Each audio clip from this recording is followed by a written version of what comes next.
नमस्कार दोस्तों, MS class में आप लोग का स्वागत है और तहे दिल से स्वागत। आई होप है कि आप लोग अच्छे होंगे और सही सलामत होंगे और आप लोग की सेमेस्टर एग्ज़ाम की तैयारी चाहे आप लोग कर रहे हो, चाहे आप लोग किसी कंपटीशन एग्ज़ाम की, पूरी तरह से अच्छे तरीके से चलती होगी और चल रही होगी प्रेजेंट टाइम में। और अगर नहीं भी चल रही है, कोई दिक्कत हो रही है, कोई प्रॉब्लम हो रही है, तो आप लोग मुझे ज़रूर बताएं, कॉल करके, मैसेज करके, एनी टाइम, कभी भी मेरे भाई। आप लोग को नंबर पता होगा और नीचे जो है आप लोग को दे भी दिया जाएगा, नहीं तो मैं आप लोग को बता ही दे रहा हूँ। 7985535991 इस पर एक बार कॉल करके मैसेज करके ज़रूर बताइएगा अपनी प्रॉब्लम। कोई भी प्रॉब्लम हो, यहाँ से सोल्यूशन आपको मिलेगा ही 110%। तो चलिए, आज का जो लेक्चर है बहुत ही इंपॉर्टेंट होने वाला है। अब किसके लिए इंपॉर्टेंट होने वाला है ये जान लीजिए। तो जो लॉ के स्टूडेंट हैं, मतलब LLB, जो सेमेस्टर एग्ज़ाम की तैयारी कर रहे हैं, उनके लिए तो बहुत इंपॉर्टेंट है। प्लस जो है LLB जो क्वालिफाई हो चुके हैं, लॉ की डिग्री ले चुके हैं, LLM कर रहे हैं, उनके लिए भी बहुत इंपॉर्टेंट है।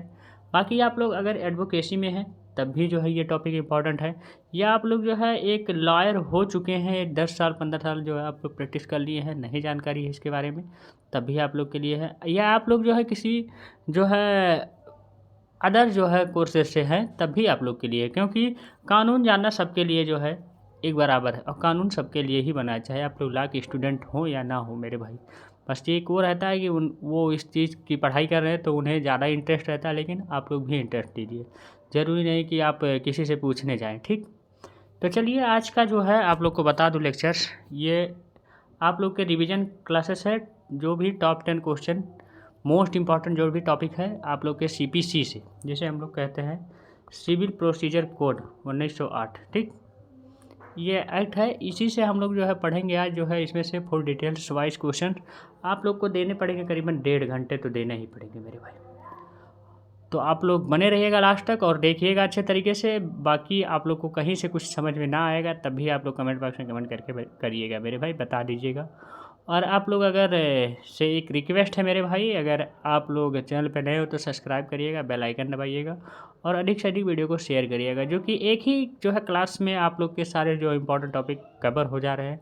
और अगर आप लोग को डिटेल से जो है आप लोग को जो है टॉपिक वाइज जो है आप लोग को लेक्चर चाहिए, तब भी ऑलरेडी पहले से पढ़े हुए हैं। आप लोग मैसेज करेंगे उस नंबर पे मेरे, जो है आप लोग को मैं शेयर कर दूँगा, ठीक। तो चलिए स्टार्ट करते हैं मेरे भाई। तो लास्ट तक बने रहेगा, टाइम तो देना ही पड़ेगा मेरे भाई।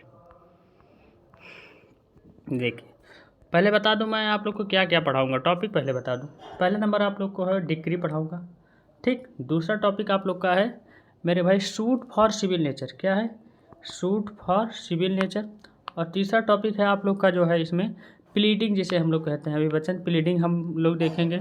और इसके बाद जो है अगला जो है आप लोग का कमीशन, जिसे हम लोग कहते हैं, चौथा पॉइंट है, चौथा नंबर जिसे हम लोग कमीशन कहते हैं, ये हम लोग पढ़ेंगे। इसके बाद आप लोग को बताऊंगा जो है टेम्परेरी इंजेक्शन, जिसे हम लोग कहते हैं अस्थायी जो है निषेधता, जो है आप लोग का है। और 6 नंबर आप लोग को बता दूं, इसमें मैं बताऊंगा आप लोगों को जो है पार्टी टू द सूट, मतलब जो है आप लोग जो है सिविल मामलों में पक्षकार कौन हो सकता है, जो कौन सूट दायर कर सकता है, इसके बारे में बताऊंगा। इसके बाद फिर क्वेश्चन आप लोग का जो आएगा, इसके बाद मैं आप लोग का जो है अगला क्वेश्चन अपेरेंस एंड जो है नॉन अपेरेंस ऑफ जो है पार्टीज के बारे में बताऊंगा।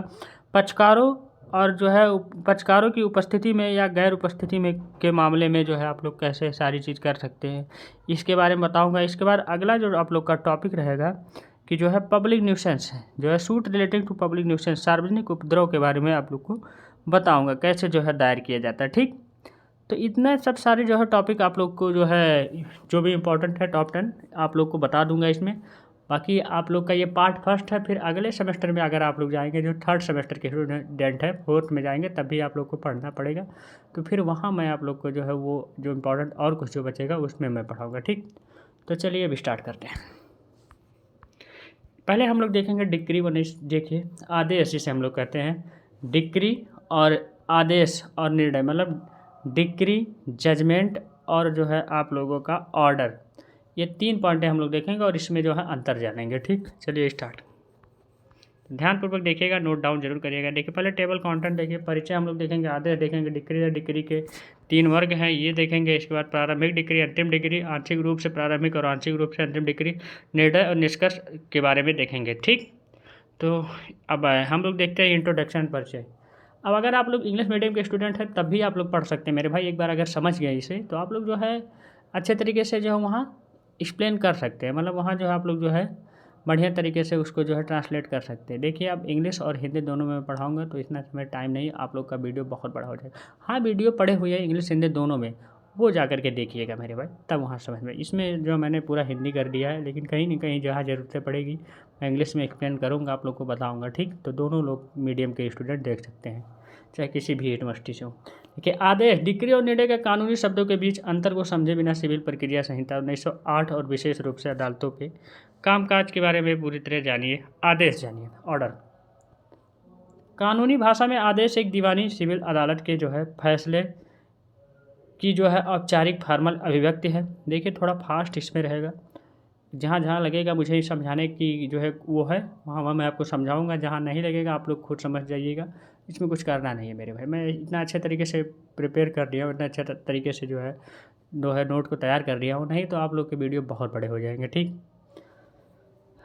देखिए फॉर्मल अभिव्यक्ति है जो एक डिक्री नहीं है, इसलिए निर्णय जो डिक्री में प्रदान नहीं होता है वह एक आदेश होता है। एक आदेश और एक डिक्री के बीच मुख्य अंतिम निम्नलिखित है। देखिए सबसे पहला नंबर है न, यह केवल तभी होता है जब एक वाद पत्र प्लेंट की जो है प्रस्तुति द्वारा एक मुकदमा जो है शुरू किया जाता है, जिसमें जो है एक अदालत एक डिक्री पारित कर सकती है, जबकि एक वाद में एक आदेश एक वाद पत्र प्रस्तुत करने के पारित किया जा सकता है, ठीक। या उन मामलों में जहां एक याचिका या एक आवेदन के जो है प्रस्तुति के द्वारा कार्यवाही शुरू की जाती है, वहां भी पारित किया जा सकता है डिक्री, ठीक। आदेश के बारे में यहाँ बता रहा था। दूसरा पॉइंट क्या है, जहाँ तक सभी या किसी विवाद के मामले का संबंध है, एक डिक्री पक्षों के अंतिम अधिकारों को निर्धारित करती है, जबकि आदेश के मामले में जो है अधिकारों के निर्णायक जो है देखिए कंक्लूसिव निर्धारण हो भी सकता है और नहीं भी हो सकता है, सिंपल सा मतलब। तीसरा पॉइंट है, प्रारंभिक डिक्री की तरह प्रारंभिक आदेश नहीं हो सकता है, ठीक। इसमें कुछ समझाने की बात ही नहीं है। ज़्यादातर वादों में वाद का या कार्यवाही में पारित करे जो है आदेशों के विपरीत केवल एक डिक्री पारित की जा सकती है, ठीक। नंबर 5 नंबर है, सभी आदेश अपीलीय नहीं होते हैं, जैसे डिक्री के मामले में है केवल वही आदेश अपीलीय है जो संहिता में उल्लिखित है, जो इस जो है कानून में दिया गया है। आदेशों के विपरीत पहली अपील में पारित डिक्री की जो है दूसरी जो है अपील उच्च न्यायालय में जो है की जा सकती है, ठीक। ये आप लोग ऑर्डर के बारे में, आदेश के बारे में जाने। अब डिक्री के बारे में हम लोग जानेंगे, ठीक। एक डिक्री जो है अनिवार्यता है, नंबर देखिए पहला नंबर अनिवार्य अधिनिर्णय, यह एक प्रशासन जो है एडमिनिस्ट्रेटिव प्रकृति का निर्णय है, यह योग्यता के जो है अभाव में एक वाद को खारिज कर देता है पूरी तरह से, जो या तो पक्ष की जो है उपस्थिति में चूक के कारण या अभियोजन की अनुपस्थिति पर अपील को खारिज करने के रूप में कोई विवाद में अधिकारों का न्यायिक निर्धारण नहीं है, और ऐसा निर्धारण एक अदालत द्वारा किया जाना चाहिए, ठीक। दूसरा पॉइंट, वाद की शुरुआत वाद पत्र प्रस्तुत करने के साथ की जाती है, यहाँ आपको समझ में आया होगा। विवादित पक्षकारों के अधिकार, जहाँ तक विवाद के मामलों का संबंध है पक्षों के अधिकारों का निर्धारण होना चाहिए, पक्षवादी और प्रतिवादी को संदर्भित करते हैं, ये पॉइंट करके आपको लिखना होगा। चौथा नंबर पॉइंट है निर्णायक, जिसे हम लोग कहते हैं कंक्लूसिव निर्धारण, निर्णय का निर्धारण अंतिम होना चाहिए उच्च न्यायालय के जो है संबंध में जो इसे जो है पारित करता है। पांचवा पॉइंट देखिए, अभिव्यक्ति औपचारिक होना चाहिए, फॉर्म की जो है पूर्वेच्छाओं का अनुपालन किया जाना चाहिए, कानून के अनुसार इसका पालन किया जाना चाहिए। सही बात है, अगर कोई भी जो है किसी भी चीज़ का जो है आप लोग पालन कर रहे हैं तो जो कानून में लिखा गया है उसी के अकॉर्डिंग जो है आप लोग उसका पालन करें। डिक्री के कुछ उदाहरणों में शामिल मांगी गई राहतों से एक को अस्वीकार करने वाला आदेश या एक आदेश को जो है अपील को बनाए रखने योग्य नहीं है, एक वाद को अदालती शुल्क के अभाव में खारिज कर देना आदि। हालांकि डिक्री को जो है रद्द कर जो है आदेश पारित करते हैं, मतलब डिक्री यहाँ रहेगा मेरे भाई, डिक्री यहाँ लिख दिया गया। अंतिम जो है इंटरिम राहत से इनकार करने वाले आदेश जैसे आदेश डिक्री नहीं है, ठीक। डिक्री के 3 वर्ग होते हैं। नंबर फर्स्ट आप लोग का प्रारंभिक डिक्री, और नंबर देखिए आप लोग जो है बता दूं प्रारंभिक डिक्री, और जो है आप लोग का दूसरा क्या है अंतिम डिक्री, और तीसरा आप लोग को बता दूं यहाँ जो है देखिए आंशिक रूप से प्रारंभिक और आंशिक रूप से अंतिम डिक्री, ये 3 पॉइंटें हैं, ठीक। अब जानिए प्रारंभिक डिक्री क्या होता है। देखिए, प्रारंभिक डिक्री जो है ऐसे मामलों में जहां वाद के सभी या किसी भी विवादित मामले में के संबंध में पक्षों के अधिकारों का निर्णय किया जाता है। हालांकि वाद का पूरी तरह से निपटारा नहीं किया जाता है, ये प्रारंभिक डिक्री होता है। सिंपल सा मतलब जो कि आप लोग का शुरू में दिया जाता है। ये एक प्रारंभिक डिक्री होती है। यह पक्षों के अधिकारों का निर्णय करने का एक जो है प्रारंभिक चरण है, जिसे अंतिम डिक्री द्वारा जो है निर्णायक रूप से तय किया जाता है। विभाजन के वादों के मामलों में डिक्री जिसमें एक संयुक्त परिवार से संबंधित है मेरे भाई, व्यक्तियों के शेयर को निर्धारित किया जाता है और कोई वास्तविक विभाजन नहीं हुआ है, वह एक प्रारंभिक डिक्री होती है। जब जो है न्यायालय द्वारा जो है आगे की जांच की जाती है, तब संपत्ति के वास्तविक विभाजन का अंतिम आदेश पारित किया जाता है और वाद का निपटारा किया जाता है। प्रारंभिक डिक्री जो है पूरी तरह जो है पारित करने वाली अन्य मुकदमों में एक गिरवी रखी हुई संपत्ति के जो है पूर्वबंध के लिए एक मुकदमा, गिरवी रखी गई संपत्ति के मोचन जो है रिडेम्पशन के जो है लिए एक मुकदमा, अग्राह्य प्री एक्शन के लिए जो है मुकदमा आदि शामिल है। सिंपल सा यही मतलब है। ठीक, अगला इसमें क्वेश्चन आप लोग का जो केस ला फूलचंद बनाम आप लोग का गोपाल लाल का एक केस है। ये केस आप लोग स्क्रीनशॉट ले लीजिए, यहाँ इसके बारे में नहीं बताने वाला हूँ क्योंकि वीडियो बहुत बड़े हो जाएंगे। स्क्रीनशॉट लेकर के आप लोग अच्छे तरीके से पढ़ लीजिएगा। ठीक, थोड़ा बहुत प्यूज कर लीजिएगा आप लोग जो है वीडियो, और आप लोग पढ़ लीजिएगा। इसमें कह रहा है, देखिए, आवश्यकता के अनुसार ऐसा भी कुछ भी नहीं है जो अदालत को एक अधिक प्रारंभिक डिक्री पारित करने से रोकता है। ठीक, आप लोग यहाँ जो है स्क्रीनशॉट ले लीजिए। ये प्रारंभिक डिक्री के अपील सफल हो जाता है तो समर्थन की जो है की कमी के कारण अंतिम डिक्री भी आप ही जो है विफल हो जाती है, अपने आप जो है पूरी तरह जो है विफल हो जाती है। यही चीज़ इसमें कह रहा है। अब अंतिम डिक्री देखिए, ऐसे दो तरीके हैं जिनसे कोई जो है डिक्री अंतिम हो सकती है, जो इस प्रकार है। देखिए, अंतिम डिक्री जब निर्धारित समय अवधि में डिक्री के खिलाफ कोई अपील नहीं होती है या उच्चतम न्यायालय ने जो है मामले का जो है फैसला किया है, और जब न्यायालय द्वारा पारित डिक्री पूर्ण रूप से निस्तारित डिस्पोज हो जाती है। ये दो पॉइंट हैं, पहला पॉइंट दूसरा पॉइंट। ठीक, पॉइंट वाइज करके लिखिएगा। उदाहरण के लिए देखिए, जो है पैसे की वसूली के लिए एक मुकदमे में जब डिक्री धारक जो है कि बकाया राशि के साथ साथ उस राशि का जो है भुगतान करने की प्रक्रिया के बारे में घोषित किया जाता है पूरी तरह से, क्या होगा कैसे होगा, तो जो है डिक्री अंतिम हो जाती है। उसी तरह एक विशिष्ट दर पर जो है भविष्य के जो है मध्यवर्ती में इसने मुनाफे की घोषणा करने वाली एक डिक्री बिना किसी जांच के निर्देश दिए एक अंतिम डिक्री होगी। इसलिए एक विशेष अदालत द्वारा जो है पारित एक प्रारंभिक डिक्री जिस पर वाद जो है पूरी तरह जो है जिस पर जो है वाद की कार्रवाई में विचार नहीं किया जाता है, उसे अंतिम डिक्री माना जाता है। ठीक, जो है लास्ट डिग्री से जो अगला देश में केस ला देखिए, आप लोग का जो गुलूसम बीबी बनाम आप लोग का अहमद दासा राउथर के मामले में जो है सिविल संहिता के जो है धारा आदेश जो है 20 के नियम नंबर 12 और जो है नियम 18 के जो है संदर्भ में कहा कि एक मुकदमे में एक से अधिक प्रारंभिक डिक्री के साथ साथ अंतिम डिक्री के लिए कोई प्रावधान नहीं है।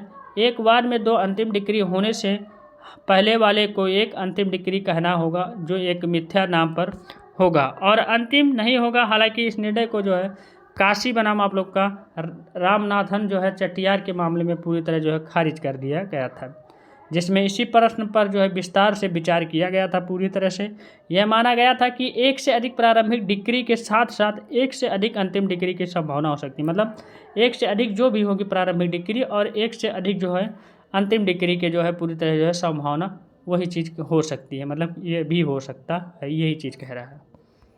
देखिए लास्ट देखिए तीसरा, आंशिक रूप से प्रारंभिक और आंशिक रूप से अंतिम डिक्री क्या है।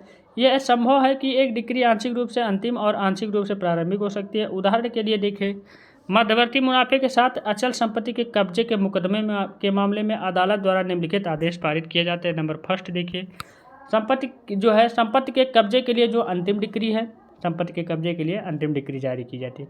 दूसरा पॉइंट है मध्यवर्ती मुनाफे की जांच का निर्देश देना प्रारंभिक डिक्री होने के नाते जांच के लिए जो मध्यवर्ती मुनाफे जो है निकाला जा सकता है। ठीक, ऐसे मामलों में डिक्री केवल एक ही जिसमें आंशिक रूप से प्रारंभिक और आंशिक रूप से अंतिम डिक्री शामिल है। अब निर्णय देख लीजिए, डिक्री खत्म हो गया। किसी आदेश या डिक्री का जो है आधार न्यायाधीश द्वारा एक निर्णय में कहा जाता है। ये पक्षों को बताए गए अदालत के अंतिम निर्णय की जो है औपचारिक फॉर्मल जो है घोषणा की डिलीवरी है पूरी तरह। नियम फर्स्ट देखिए के अनुसार निर्णय की घोषणा दोनों पक्षों या उनके जो है अधिवक्ताओं को नोटिस भेजने के बाद न्यायाधीश एक खुली अदालत में सुनवाई पूरी होने के बाद जो है भविष्य के दिन या एक अवसर पर निर्णय सुनाते हुए 1976 के संशोधन अधिनियम के साथ सुनवाई पूरी होने के बाद निर्णय सुनाने के लिए एक समय सीमा लगाई थी पूरी तरह। साथ ही सर्वोच्च न्यायालय के एक केस आया आर.सी. शर्मा बनाम आप लोग का यूनियन ऑफ इंडिया के जो है मामले में कहा कि भले ही सिविल प्रक्रिया संहिता के तहत कोई समय सीमा प्रदान नहीं की गई है, सुनवाई के बाद निर्णय सुनाने में एक अनुचित देरी है पूरी तरह। सही बात, जब सुनवाई हो जाए तब बाद में निर्णय सुनाई जाए, एक क्या है अनुचित देरी है, मतलब थोड़ा बहुत, जब तक कि जो है अपरिहार्य जो है परिस्थितियों से प्रमाणित ना हो, ये अस्वीकार है पूरी तरह। ठीक, अपरिहार्य जो आएगी परिस्थितियाँ जो प्रेजेंट टाइम में, जैसे अचानक कोई चीज़ कोई घटना या कुछ भी हो सकती है, इससे जो है अस्वीकार है पूरी तरह भी ये वो पर्याप्त होगा। नियम 2 की आवश्यकता के अनुसार देखिए जो है दिनांकित जो हस्ताक्षरित होना चाहिए। यह न्यायाधीश के पूर्ववर्ती जो है प्रोसीजर प्रीडिसेसर न्यायाधीश द्वारा लिखित निर्णय सुनाने का अधिकार भी देता है, लेकिन उसके बाद सुनाया नहीं जाता है पूरी तरह। न्यायाधीश सेठी ने जो कहा था कि भारत जैसे देश में न्यायाधीशों को भगवान के बाद माना जाता है और इसलिए मामलों के निपटाने में देरी ना करने के लिए आम आदमी के विश्वास को मजबूत करना आवश्यक हो जाता है, क्योंकि यह जो है न्यायिक प्रणाली में आम जनता के विश्वास को नकारात्मक रूप से प्रभावित करता है पूरी तरह से। किसी निर्णय का जो है उच्चारण करने का उद्देश्य किसी निर्णय को जो है मान्य करना जो है होता है और इसलिए इसे न्यायिक रूप से जो है निष्पादित किया जाना चाहिए। ये सब सारी चीज़ें इसमें लिखी है। देखिए आप लोग यहाँ वितरण के लिए जो है तरीके में कोई भी जो है मामूली विवेचन तब तक जो है महत्वहीन होगा जब तक कि जो है उसमें सार मौजूद ना होगा पूरी तरह, और इसे किसी अनुमान पर जो है नहीं छोड़ा जाता है। इसके अलावा निर्णय केवल विवादित पक्षों के बीच तर्क के आधार तौर तत्वों पर आधारित होना चाहिए। निर्णय की भाषा संयमित आप लोग का जो है संयमित होना चाहिए और स्वयं का पालन नहीं करना चाहिए। सिंपल सा मतलब यही कह रहा है। निष्कर्ष देखिए यहाँ क्या निकलता है, तो आप लोग को यहाँ समझ में आ गया होगा डिक्री ऑर्डर जो जजमेंट के बीच में अंतर भी आप लोग, अगर आप लोग को जो मैंने एक अंतर के तौर पे नहीं बताया, पूरी तरह से जो है समरी करके बता दिया। ठीक, तो तीनों चीज़ आप लोग अगर पढ़ेंगे तो आपको वहाँ पता चल जाएगी कि इसमें अंतर क्या है डिक्री और ऑर्डर जो है और जजमेंट में। ठीक, आप लोग को बता दिया तो आप लोग जान भी जाएंगे। ठीक, अब नहीं तो पॉइंट वाइज लिख लीजिए। डिक्री के अंदर जो है टाइप्स होते हैं और निर्णय में जो है ऐसा कुछ नहीं होता। डिक्री और जो है निर्णय के बीच में अंतर जान लीजिए। दूसरा पॉइंट लिख लीजिएगा, निर्णय पहले सुनाया जाता है और उसके बाद डिक्री पारित किया जाता है। ठीक, 2 पॉइंट निकल के आए। तीसरा पॉइंट है डिक्री निर्णय का जो है प्रारूप जो पूरी तरह जो है प्रारूप अभिव्यक्ति होती है, जहाँ पर न्यायालयवाद के जो है सभी या किन्हीं जो है विवादग्रस्त विषयों के जो है संबंध में पक्षकार के अधिकारों का निश्चयिक रूप से अवधारणा करता है पूरी तरह से। ठीक, और डिक्री की आवश्यकता तो भी यहीं से निकल जाएंगे। आपको पूरा डिक्री बता दिया मेरे भाई। देखिए निष्कर्ष क्या निकलता है उपरोक्त चर्चा से। अब जो है एक डिक्री निर्णय और एक आदेश के बीच स्पष्ट अंतर की रेखा खींची जा सकती है। एक डिक्री की अनिवार्यता यह है कि विवाद में पक्षों के अधिकारों से निपटने के लिए जो है एक निर्णय होना चाहिए जो निर्णायक रूप से निर्धारित करता है और इसकी औपचारिकता अभिव्यक्त होनी चाहिए। हालांकि एक आदेश विशेष रूप से पक्ष के अधिकारों का निर्धारण भी कर सकता है, ठीक, या नहीं भी कर सकता है। जहाँ तक निर्णय का संबंध है, यह न्यायालय का अंतिम निर्णय होता है और जिसे औपचारिक रूप से सुनाया जाता है। 1976 में संहिता के जो है संशोधन ने सुनवाई पूरी होने के जो है तारीख से एक समय प्रतिबंध लगाया जिसके भीतर निर्णय सुनाया जाना चाहिए पूरी तरह से। ये सब सारी देखिए केस आप लोग का है AIR जो है 1967 सुप्रीम कोर्ट 1970 हसन अब्बास उसाम अब्बास का केस था। ये सब सारे देखे लकी जो है कुछ बातें जब देखें मरियप्पा जो है गाउंडर का जो केस था 1979। ये सब केस आप लोग नोट डाउन करिएगा, उतना ही बता दिया था। अब हम लोग पढ़ेंगे मेरे भाई। देखिए सेक्शन 29 CPC में दिया गया IAS का डेफिनेशन पूरी तरह से, तो आप लोग को देख लीजिए, जान गए होंगे, यहीं आप लोग देख लीजिए। और Surendra Singh versus of state of UP का AIR 1954 और जो 1900 जो है सुप्रीम कोर्ट जो है 194। ये सब सारी चीज़ें हैं। तो सेक्शन नंबर आप लोग का जो है डिक्री का जो है मामला सेक्शन 2 का जो है 9 में जो है दिया गया है यहाँ डेफिनेशन आप लोग का CPC के, ठीक। उनके बारे में सारी चीज़ें बता दिया मेरे भाई, आपको पढ़ा दिया और यह सेक्शन में बता दिए। ऐसे ही लिखना है आप लोग को पेपर में, ठीक। अब अगला देख लेते हैं हम लोग, जो अगला क्वेश्चन क्या है।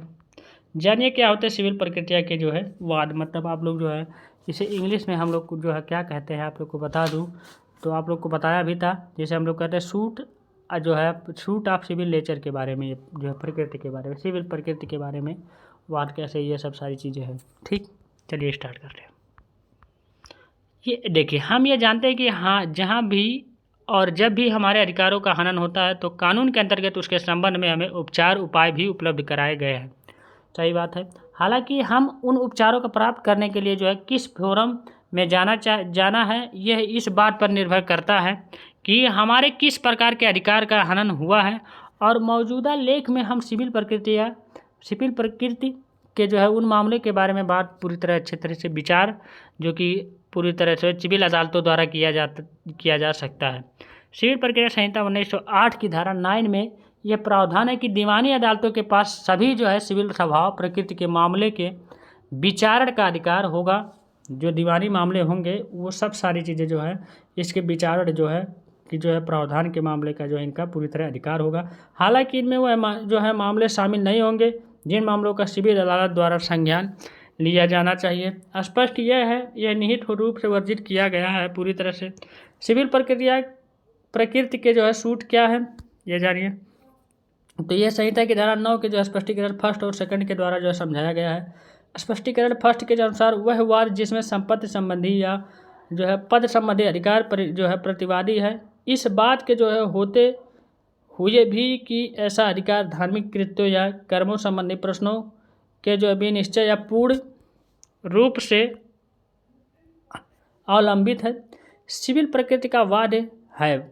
जो वही स्पष्टीकरण जो है सेकंड ये कहता है कि इस धारा के प्रयोजनों के लिए यह एक बात तात्विक नहीं है कि स्पष्टीकरण फर्स्ट में जो है निर्दिष्ट पद के लिए कोई फीस या नहीं अथवा ऐसा पद किसी जो है विशेष स्थान से जुड़ा है या नहीं, ये सब सारी चीज़ें इसमें देखना होगा, ठीक। थोड़ा तेज़ में हूँ क्योंकि इसीलिए मैं दोबारा रिपीट नहीं कर रहा हूँ, आपको जहाँ समझाने की ज़रूरत पड़े वहाँ मैं समझा दे रहा हूँ मेरे भाई। तो बोरिंग मत होइएगा, इसे पढ़ना ही पड़ेगा आपको और समझ जाएंगे। इसमें इतना जो है ईजी तरीके से लिखा हूँ, अब बेरेक्ट नहीं है कि आपको ना समझ में आएगा। इसलिए धारा 9 के स्पष्टीकरण फर्स्ट से यह स्पष्ट है कि जो है संपत्ति या कार्यालय संबंधी अधिकार पर जो है यह तथ्य कोई फर्क नहीं डालेगा कि वह पूरी तरह से धार्मिक संस्कार या समारोह के रूप में प्रश्नों के निर्णय पर निर्भर करता है पूरी तरह या नहीं करता। स्पष्टीकरण सेकंड इसे और भी जो है विस्तृत करता है और कहता है कि यहाँ तक कि उन कार्यालयों को भी जो है इसमें संलग्न किया जाएगा जिनके लिए कोई शुल्क सम्मिलित नहीं है पूरी तरह। इसलिए शुरू से ही जो है कल्पना की गई थी कि एक सूट जिसमें संपत्ति या कार्यालय का अधिकार शामिल है दीवानी प्रकृति का एक सूट होगा। इसमें आप लोग को केस लॉ देखना है। देखिए उधम सिंह और जो है मिश्री लाल बनाम आप लोग की जो है केसरीमल एवं जो है अन्य 1972 जो है SCR और 836 के मामले में जो है आयोजित किया गया था कि पूजा करने का अधिकार एक सिविल अधिकार है जो एक सिविल सूट का विषय हो सकता है। न्यायालय ने देखा था यह स्पष्ट कि पूजा करने का अधिकार एक नागरिक अधिकार है जिसके साथ जो हस्तक्षेप एक नागरिक प्रकृति का वाद होगा, ठीक। यही चीज़ इसमें कह रहा है। दूसरा केस आप लोग देख लीजिए, आप लोग जो है इसकी चार्ट लीजिए। श्री सिन्हा जो है रामानुजम जीर एवं अन्य बनाम श्रीरंगा जो है रामानुज जीर एवं अन्य 1962 के 2 SCR 509 ये इस जो है इसके जो है आप लोग इसके चार्ट ले लीजिए। इसमें दीवानी मामले सारी चीज़ें चल रहे थे क्योंकि यहाँ इसको बताऊंगा फिर जो है फिर लेटे हो जाएंगी, आप लोग समझ सकते हैं। धारा 9 को जो है दोनों स्पष्टीकरण इस बात को स्वीकार करते हैं, ये सब सारी चीज़ें इसमें बताई गई थी, ठीक। तो आई होप ले लीजिएगा और अच्छे तरीके से इसको यूज़ करके यहाँ पढ़ लीजिएगा, आपको जानकारी मिल जाएगी, ठीक। अब एक केस के बारे में बता दिया तो उसी केस पे देखिए हम इससे जो चीज़ें समझते हैं। देखिए दूसरा चीज़ पहला चीज़ क्या है इसके से, एक कार्यालय पर अधिकार के लिए जो है लाया गया एक सूट होता है, एक दीवानी प्रकृति का सूट होगा। और दूसरा ये बात भी जो है दीवानी प्रकृति का रहेगा, भले ही जो है उक्त अधिकार पूरी तरह से जो है धार्मिक संस्कार या समारोह के रूप में एक प्रश्न के जो है निर्माण पर निर्भर करता है। ये सब सारी चीज़ें इसमें बताएगा, ठीक। दीवानी न्यायालय का अधिकार क्षेत्र जानिए। अदालत के अधिकार क्षेत्र जो है आप लोग का जो है से है तात्पर्य है कि जो है अदालत द्वारा जो है मामलों का विचार करने और सुनवाई करने और उचित निर्णय देने के लिए जो है कानून द्वारा किस हद तक शक्तियाँ प्रदान की जाती है या की गई है। निहित अधिकार क्षेत्र को उस शक्ति के रूप में वर्णित किया जा सकता है पूरी तरह से जो है जिसके बिना न्यायालय न्याय और अच्छे कार्य के साथ कार्य करने में असमर्थ होगा। ठीक, तो सिविल प्रक्रिया संहिता जो है की धारा जो है 9/1908 जो है भारत में सिविल न्यायालयों के क्षेत्राधिकार के पहलू से संबंधित है पूरी तरह। इसमें देख लीजिए केस क्या है, गंगाबाई बनाम आप लोग का Vijay Kumar AIR 1974 supreme court 1126, ये सब इसका केस है। इस केस को भी आप लोग जो है स्क्रीनशॉट ले लीजिए, इसमें मैं बताने वाला नहीं हूँ, नहीं तो काफ़ी बड़ा हो जाएगा। ठीक, न्यायालय में विचार हेतु सकता है, ये सब सारी चीज़ें इसमें दिया गया है। ठीक, इसमें आप लोग जो स्क्रीनशॉट ले लीजिए मेरे भाई, और फिर करके देख लीजिए। इसमें बताऊंगा तो फिर काफ़ी बड़ा हो जाए। देखिए आप लोग को जो बताने लायक है, धारा 9 के अंतर्गत प्रत्येक शब्द व अभिव्यक्ति नागरिकों के सिविल दीवानी अधिकार के परिवर्तन के लिए अधिकार क्षेत्र का उपयोग करने के लिए अदालत पर एक दायित्व डालती है। इस धारा के अंतर्गत यह स्पष्ट है कि कोई भी अदालत एक दीवानी मामले के विचार से बना नहीं कर सकता, पूरी तरह नहीं कर सकती है, यदि वह मामला इस धारा के अंतर्गत दीवानी न्यायालय द्वारा जो है सुना जा सकता है। तो इस प्रकार हम यह निष्कर्ष निकाल सकते हैं कि दीवानी अदालत के एक समक्ष जो है दो तत्व मौजूद होने पर उस एक दीवानी मामले के विचार का अधिकार और जिम्मेदार पूरी तरह है। ठीक, समझ में आया होगा मेरे भाई। अब अगला देखिए, सूट सिविल प्रकृति का होना चाहिए, पहला पॉइंट है। दूसरा पॉइंट है, इस तरह के जो है एक सूट का संज्ञान स्पष्ट रूप से या निहित रूप से वर्जित नहीं किया जाना चाहिए। क्या जो है होता है सिविल प्रकृति का सूट, जानिए। एक सिविल कोर्ट के पास जो एक सिविल मामले के विचार का अधिकार क्षेत्र है, यह नहीं है कि तय करने के लिए जो है समझना जरूरी है, ये सब सारी चीज़ें हैं। और वह मामले सिविल प्रकृति क्या है अथवा नहीं है, संहिता में सिविल शब्द को कहीं भी जो है परिभाषित नहीं किया गया है। और लेकिन मानक शब्दों में जो के अनुसार जो है किसी नागरिक के निजी अधिकारों और उपाय और उपचारों से संबंधित है, जो कि आपराधिक राजनीतिक आदि से अलग है पूरी तरह। शब्द देखिए, प्रकृति को किसी व्यक्ति या कुछ जो है चीज़ के मूलभूत गुणों के पहचान या चरित्र के रूप में जो परिभाषित किया गया है। सिविल प्रकृति के जो है अभिव्यक्ति सिविल कार्यवाही की जो है तुलना में व्यापक है पूरी तरह से। इस प्रकार एक सूट सिविल प्रकृति का होता है। कौन सा प्रकृति का मेरे भाई, एक जो सूट जारी किया जाता है उसे सिविल प्रकृति का सूट कहते हैं। यदि जो है उसमें मुख्य प्रश्न नागरिक सिविल दीवानी अधिकारी और प्रवर्तन के निर्धारण से संबंधित होता है, तो दूसरे शब्दों में सिविल मामले पूरी तरह क्या है, और यह है जो है प्रश्न जो है सूट की पार्टियों की जो है स्थिति से संबंधित नहीं है, ये सब सारी चीज़ें हैं, बल्कि सूट के विषय वस्तु से संबंधित है। और यह बात यह है निर्धारित करती है कि जो है एक सूट जो है पूरी तरह जो है सिविल प्रकृति का है या नहीं है। ठीक, आप लोग का इसमें केस देख लीजिए। मोस्ट रेयो आप लोग का PM में जो है मेट्रोपोलिटन और अन्य बनाम मोरन मार जो है माथमो एवं जो है 1956 AIR, ये सब सारी चीज़ें इसमें जो है नोट डाउन कर ली। इसमें आप लोग लिख लीजिएगा मेरे भाई, इसमें मैं यहाँ पढ़ा पर नहीं रहा हूँ। इस प्रकार की जो है संहिता धारा 9 के आदेश 7 और जो है नियम 11 के प्रावधानों में एक साथ पढ़ने या जो स्पष्ट हो जाता है कि दीवानी जो है न्यायालय में मुकदमा बनाए रखने के लिए जो है वाद पत्र में जो है उस काज आप जो है एक्शन का खुलासा किया जाना चाहिए, और जो सिविल प्रकृति की कार्रवाई का कारण बताता है या बताता हो या बनाता हो, जो कि ना तो किसी कानून द्वारा वर्जित होना चाहिए और ना ही उसका अदालत द्वारा संज्ञान लिया जाना चाहिए। तो यह स्पष्ट रूप से निहित रूप से वर्जित होना चाहिए पूरी तरह से। ठीक, अभिव्यक्ति एक सिविल प्रकृति का सूट है, नागरिक के निजी अधिकारों और दायित्वों को जो है कवर करता है पूरी तरह। सूट जिसमें मूल प्रश्न जाति या धर्म से संबंधित है एक सिविल प्रकृति के सूट नहीं है, लेकिन अगर किसी मुकदमे में मुख्य प्रश्न एक सिविल प्रकृति संपत्ति का अधिकार या किसी कार्यालय का हो, भले ही उससे में एक जो है जातिगत प्रश्न या धार्मिक अधिकारों और समारोहों से संबंधित अधिकार जुड़ा हो, तो यह एक सिविल प्रकृति का सूट माना जाएगा। ठीक, यहाँ समझ में आया होगा आपको। और ऐसे मामले में एक सिविल अदालत के अधिकार क्षेत्र को वर्जित प्रतिबंधित नहीं किया जा सकता है। अदालत के पास यह अधिकार है कि वह जो है उन संबंधित सवालों पर जो है भी फैसला करे, और जो प्रमुख जो है सिविल प्रकृति का है के निर्णय को जो है एक आवश्यक है। सिविल प्रकृति के सूट के उदाहरण देखिए। संपत्ति के अधिकारों के से संबंधित सूट, पूजा के अधिकारों से संबंधित सूट होते हैं, धार्मिक जुलूस निकालने से संबंधित सूट होते हैं, सिविल रॉन्ग के लिए जो है डैमेजेज की मांग के लिए सूट होते हैं, और अनुबंध के लिए विशिष्ट प्रदर्शन के लिए, अनुबंध जो उल्लंघन के लिए क्षति के लिए सूट होते हैं, विशिष्ट राहत के सूट होते हैं, वैवाहिक अधिकारों की जो है बहाली के लिए सूट होते हैं, विवाहों के विघटन के लिए अभियोग हैं, किराए के लिए सूट होते हैं, मताधिकार के जो अधिकारों के लिए सूट होते हैं, वंशानुगत कार्यालयों के अधिकारों के लिए सूट होते हैं, सेवा से और जो है वेतन आदि के लिए जो है गलत जो है बर्खास्ती है पूरी तरह।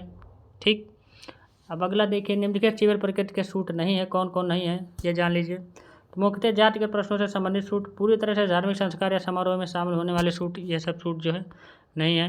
केवल सम्मान या सम्मान को बनाए रखने के लिए सूट, जाति या आदि निष्कासन के विरुद्ध लाया गया मुकदमा, ये भी है उसमें। तो अब अगला देखिए, हम लोग देखेंगे, अगला पॉइंट है चेक के तहत सार्वजनिक उपद्रव से संबंधित सूट, CPC 91 में जो हम लोग उपद्रव के बारे में देखेंगे, जो है बढ़िया तरीके से क्या है ये क्या नहीं है। ठीक, रोग के तहत सार्वजनिक उपद्रव से संबंधित सूट देखेंगे, CPC के जो है सेक्शन 91। परिचय देखें, सार्वजनिक उपद्रव का अर्थ देखेंगे, कौन मुकदमा दायर कर सकता है कौन नहीं इसमें। ठीक, शेक के तहत जो है सार्वजनिक जो है उपद्रव से संबंधित सूट, CPC 91। इस लेख में हम CPC के बारे में जानेंगे। देखिए परिचय,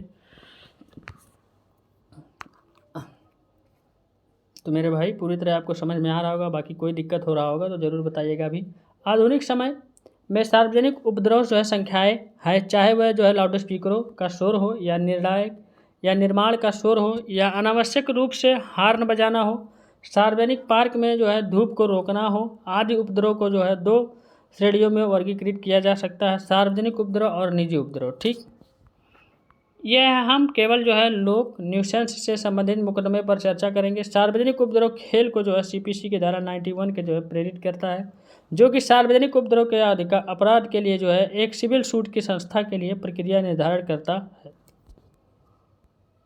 यह धारा सार्वजनिक न्यूसेंस के मामले में बड़े पैमाने पर जनता को प्रभावित करने वाले अन्य सभी गलत कार्यों के लिए मुकदमा दायर करने का प्रावधान करती है। यह जो है रहता है कि जो है मुकदमा घोषणा, निषेधाज्ञा या जो है अन्य राहत के लिए जो है स्थापित किया जा सकता है, जो मामले की परिस्थितियों में उपयुक्त हो जा सकता है या होता है पूरी तरह से। अब जानिए इसका अर्थ क्या होता है, सार्वजनिक उपद्रव का अर्थ क्या होता है। नागरिक प्रक्रिया संहिता में सार्वजनिक उपद्रव शब्द को परिभाषित नहीं किया गया है। हालांकि IPC की धारा 268 के अनुसार जो है इसे एक ऐसा कार्य चूक कहा जा सकता है जो जनता के लिए या आसपास के क्षेत्र में रहने या संपत्ति पर जो है कब्जा करने वाले लोगों के लिए सम्मान, चोट, खतरे व झुंझलाहट के कारण बनता है, या तो अनावश्यक रूप से कारण बनता है। सार्वजनिक अधिकारों का उपयोग करने के लिए अवसर पाने वाले व्यक्तियों को चोट या बाधा या खतरा जो है झुंझलाहट नहीं, ये सब सारी चीज़ें होना चाहिए। ठीक, सार्वजनिक उपद्रव के कुछ उदाहरण देखिए, जैसे सार्वजनिक जल मार्गों का प्रदर्शन, लाउड स्पीकर का शोर, और सार्वजनिक राजमार्गों को जो है बाधित करना, दिन रात बजना अनावश्यक रूप से, पूरी तरह हार्न बजाना, ये सब सारे पॉइंट हैं। ठीक, कौन मुकदमा दायर कर सकता है। एक, सार्वजनिक उपद्रव या अन्य गलत जो है कार्य से संबंध में निम्नलिखित व्यक्तियों द्वारा एक मुकदमा दायर किया जा सकता है। कौन कौन कर सकता है।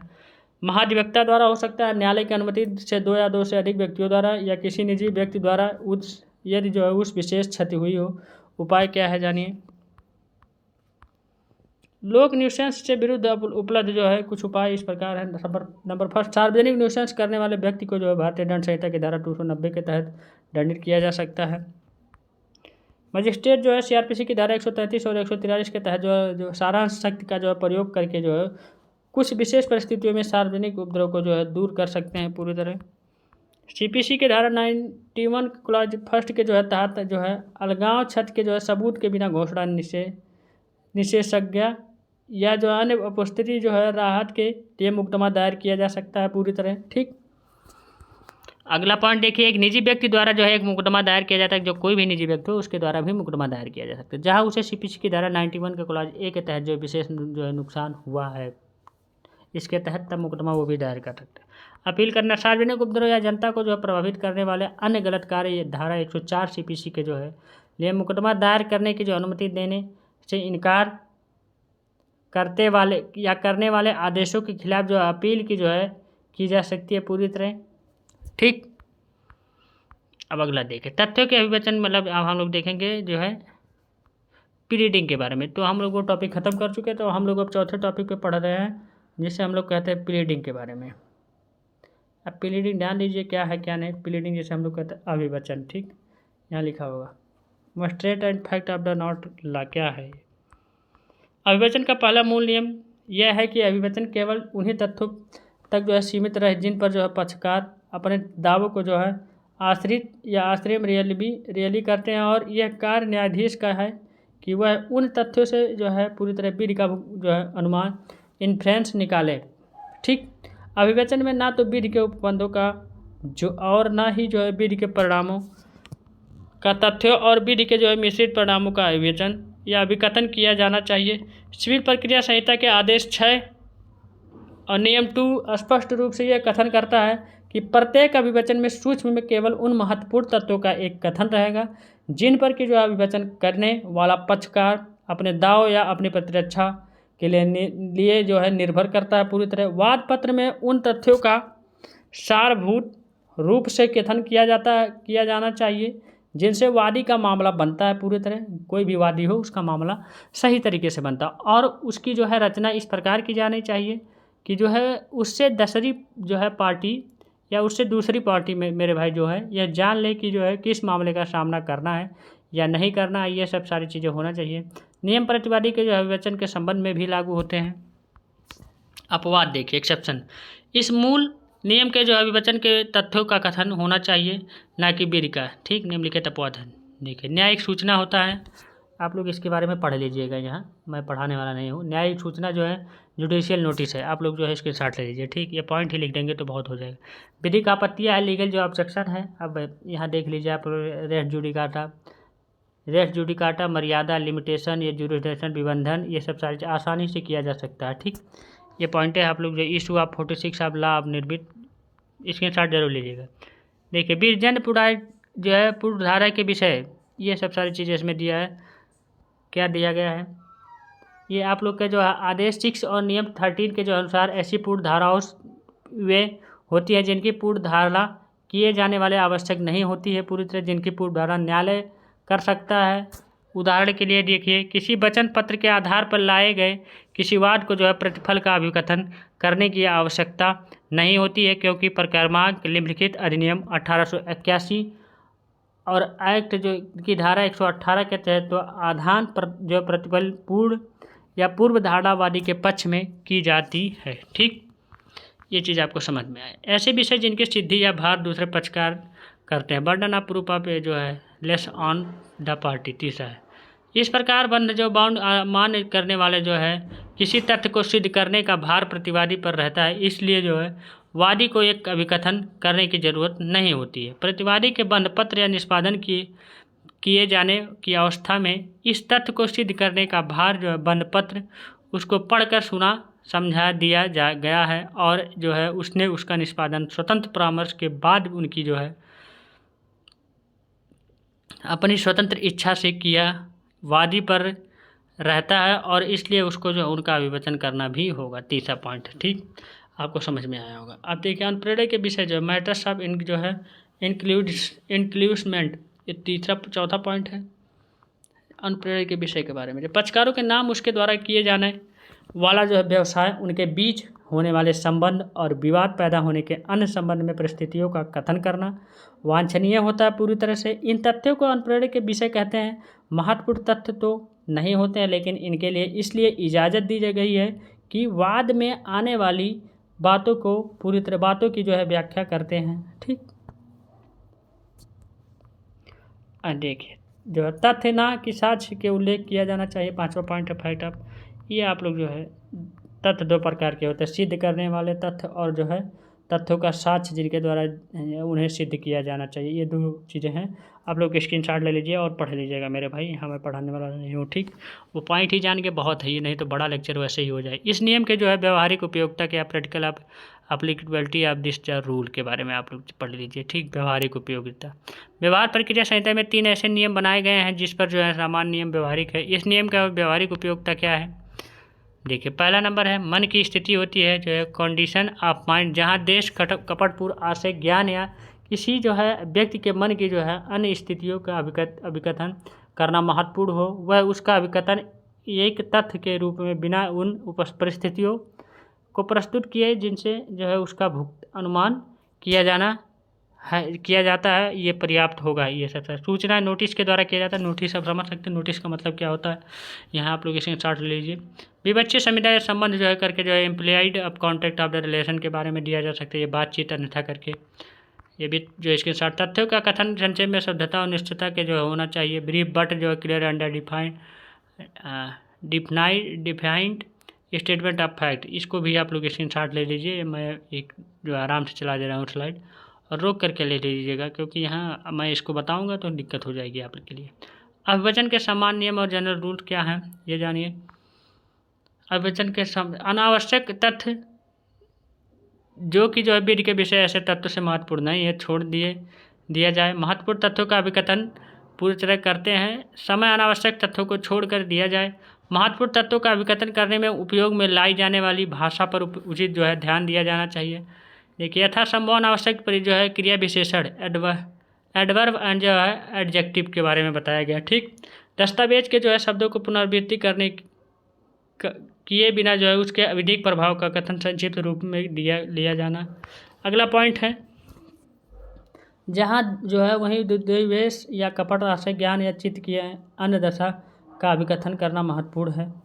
और आप लोग नीचे पढ़ लीजिएगा। ठीक, पत्रों या जो वार्तालाप के श्रृंखला या अन्य परिस्थितियों के बीच परिणाम का जो है अभिकथन बिना पूरी कहानी का जो है विस्तृत किए ही जो है किया जाना चाहिए। और सिविल ऐसे तथ्य पर अभिकथन न किया जाना चाहिए जिससे विधि के संबंधी पक्षकार के जो है पूरी तरह जो है पक्ष में उपधारिता या उपधारित करती हैं या जिनकी जो है सिद्धि का भार जो है पूरी तरह प्रतिपक्षी पर है। ठीक, ये सब पॉइंट है।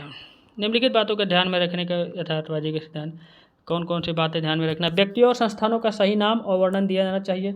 यथासंभव सर्वनामों का जो है उपयोग किया जाने वाला। वादी और प्रतिवादी का निर्देश जो है उनके नाम से न किया जाए। चीज़ों को उनके जो है सभी नाम बताया जाए और एक वस्तु का निर्देश एक नाम से किया जाए। तथ्यों का कथन सरलता और स्पष्टता से किया जाए यदि और परंतु शब्दों के प्रयोग से बचा जाए। छोटे वाक्यों का प्रयोग से बचा जाए। पूरी तरह एक ही बात को लेकर के बार बार दोहराया न जाए। व्याकरण के जो है मूल नियमों को ध्यान में रखा जाए। अभिवचनों के जो है पैराग्राफों में अभिव्यक्त किया जाए और उन पर जो है क्रमशः संख्या डाली जाए। तारीख और जो है संख्याओं या अंकों में व्यक्त किया जाए पूरी तरह। और नेक्स्ट पॉइंट है जो है देखिए परिशिष्ट में विहित फॉर्मों का अनुसरण किया जाना चाहिए। अभिवचन पत्रों का हस्ताक्षरित दिनांकित और सत्यापित किया जाना चाहिए। ये सब सारी चीज़ें हैं। ठीक, आदेश देखिए आप लोग जो है हम लोग जानेंगे। जीपीसी के जो है सेक्शन नंबर 39 अस्थायी निषेधाज्ञा और जो है वादकालीन आदेश, ये क्या होते हैं। अस्थायी के बारे में हम लोग पढ़ेंगे, इसे टेम्परेरी इंजेक्शन इंग्लिश में कहते हैं। ये टॉपिक देख लीजिए। परिचय जान लीजिए। सद्भावना जो है एक्टिविटी अच्छे विवेक और कानूनी कहावत सिद्धांतों में निहित है। यूपी जूस IBI रेडियम, जहाँ जो है एक अधिकार है, एक उपाय है, एक निषेधाज्ञा या जो है न्याय संगत उपाय है, जहाँ एक व्यक्ति को एक अदालत द्वारा जो आदेश दिया जाता है उस व्यक्ति पर अधिकार होना एक विशिष्ट कार्रवाई करने या करने के लिए बंद करने के लिए, बशर्ते अगर अदालत हस्तक्षेप नहीं करती है तो मामलों में शामिल व्यक्तियों को जो है यथास्थिति के जो है अपूरणीय क्षति होगी। पूरी तरह सही बात है। जब तक अदालत उकरे नहीं है, जब तक आपके ऊपर कुछ भी हो रहा है तो आपको तो नुकसान होगा ही है मेरे भाई। कोई भी केस चल रहा है, कुछ भी हुआ हो। देखिए एक जो है आप लोग का निषेधाज्ञा के व्यवहारिकता को स्पष्ट करने के लिए हड़ताली श्रमिकों को हड़ताली ट्रेड यूनियन और उस फर्म के बीच जो है सिविल सूट के दौरान अपने रोजगार पाठ्यक्रम को फिर से पूरी तरह जो है शुरू करने के लिए मजबूर करने के लिए जो है इस्तेमाल किया जा सकता है, जो आप लोग का जो है उक्त यूनियन के सदस्यों को रोजगार देता है। जो भी जो है वहाँ के ट्रेड यूनियन के जो सदस्य हैं उन्हें पूरी तरह जो है रोजगार देता है।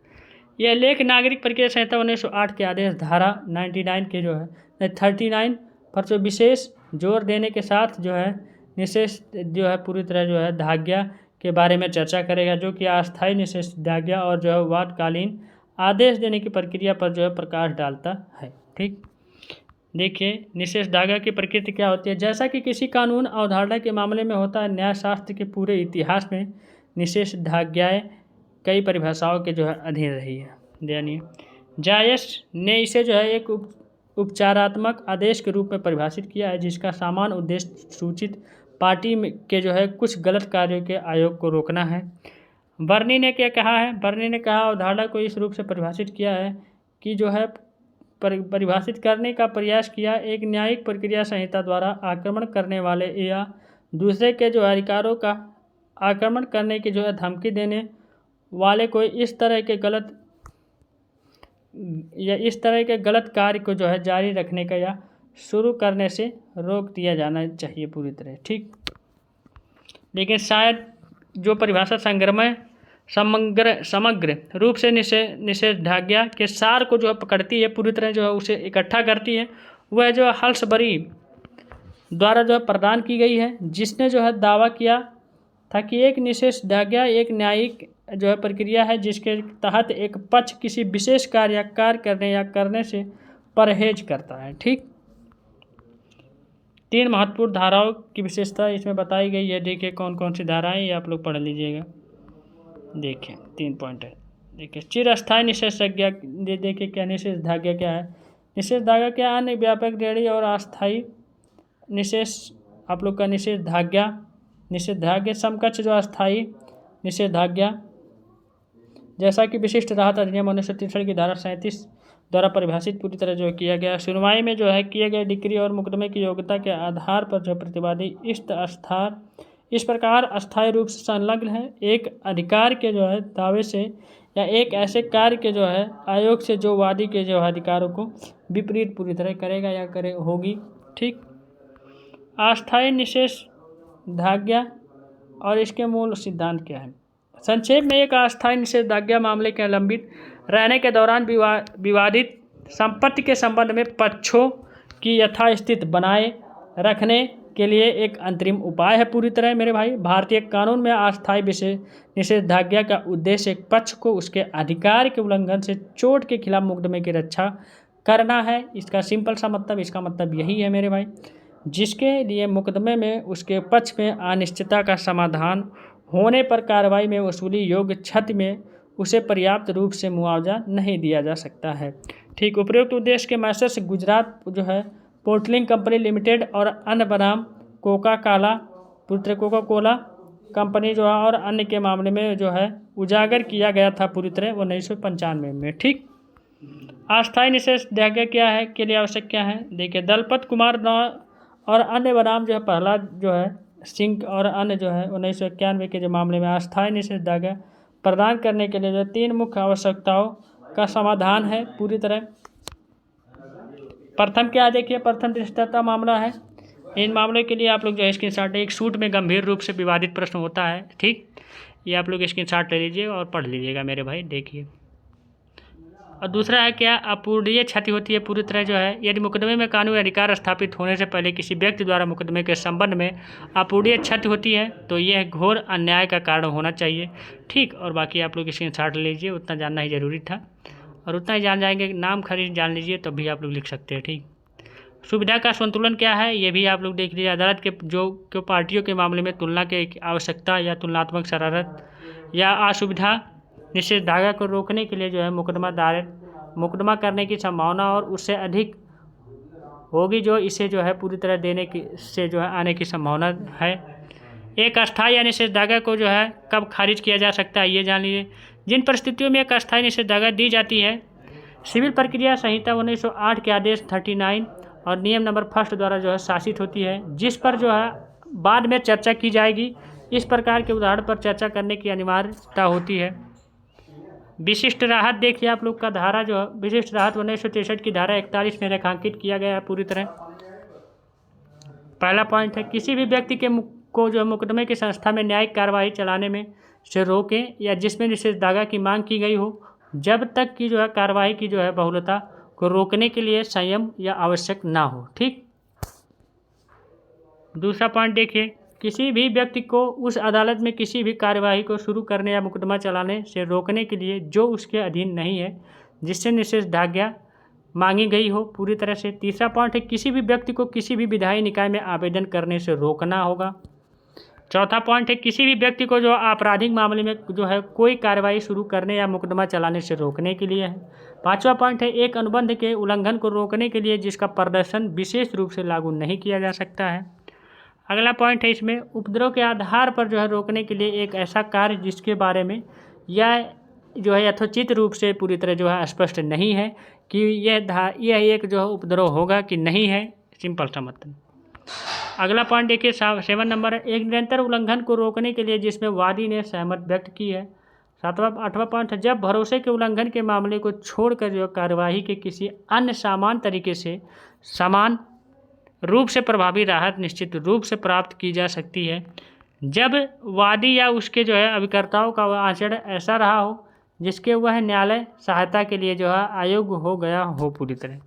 जब वादी के मामले में कोई व्यक्तिगत हित नहीं हो। ये 10 पॉइंटें आप लोगों को याद करना होगा मेरे भाई, ये 10 पॉइंटें ही याद रहेगा, एग्जाम में लिखेंगे बढ़िया नंबर आएगा, ठीक। इसमें कुछ करना ही नहीं है। सिविल प्रक्रिया संहिता 1908 के द्वारा देखिए आर्डर के आदेश देखिए तहत जो अस्थायी निषेधाज्ञा पर जो है आदेश 39 और नियम फर्स्ट के मामलों के बारे में बात करना जिनके अदालत एक वैधानिक राहत के रूप में अस्थायी निषेधाज्ञा दे सकती है। दूसरा पॉइंट है संपत्ति विवाद के मामले में यदि जो है विचाराधीन संपत्ति बर्बाद होने पर जो है क्षतिग्रस्त होने या जो है अलग थलग होने का मुकदमे में शामिल व्यक्ति द्वारा गलत तरीके से बेचे जाने से जोखिम में है, ये सब पे भी होगा। यदि कोई व्यक्ति अपने जो है लेनदारों को धोखा देने के उद्देश्य से अपनी संपत्ति को हटाने या निपटाने की धमकी देता है तब भी हो सकता है, या प्रदर्शित करना या केवल प्रतिवादी के लिए विशिष्ट है पूरी तरह से।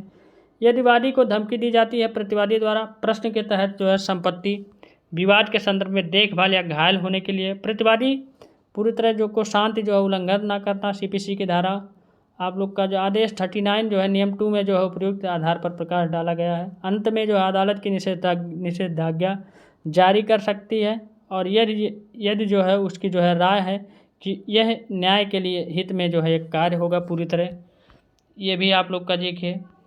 और यहाँ से आप लोग स्क्रीनशॉट ले लीजिए, ये पॉइंट है, उतने पॉइंट बहुत है।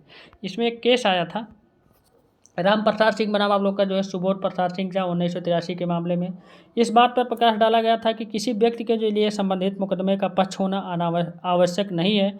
यह CPC के धारा 39 के नियम 2(a) के तहत उत्तरदायी होगा और 1908 बशर्ते कि यह ज्ञात हो कि जो है प्रतिवादी को जो है एजेंट था और इस बारे में जो है जागरूक होने के बावजूद निषेधाज्ञा का उल्लंघन किया। देखिए तीसरा पॉइंट है आमतौर पर जो है पूरी तरह जो है नियम नंबर इसमें 3 आएगा और इसमें आप लोग का केस था। देखिए सुप्रीम कोर्ट ने यूनियन ऑफ इंडिया बनाम आप लोग का जो है एरा एजुकेशनल ट्रस्ट 2000 के मामले में जो है माध्यम से अदालती के लिए जो है एक तरफा जो है निषेधाज्ञा का फैसला किया।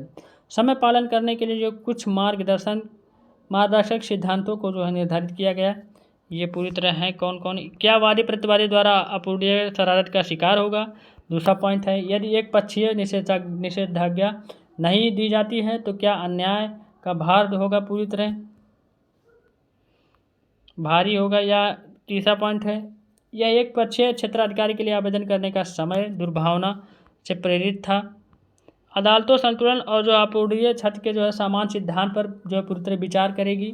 अगला पॉइंट था चौथा नंबर आदेश 39 नियम 4 में कहा गया है कि यदि कोई असंतुष्ट पक्ष जो है इसके जो है खिलाफ अपील करता है तो निषेधाज्ञा का निर्वहन परिवर्तन या रद्द किया जा सकता है बशर्ते क्या है पॉइंट निषेधाज्ञा के लिए आवेदन या इसकी वकालत करने वाली दस्तावेजों में जानबूझकर जो है झूठे या भ्रामक जो है बयान शामिल थे पूरी तरह और उसके पक्ष को सुने बिना जो है निषेधाज्ञा दी गई है।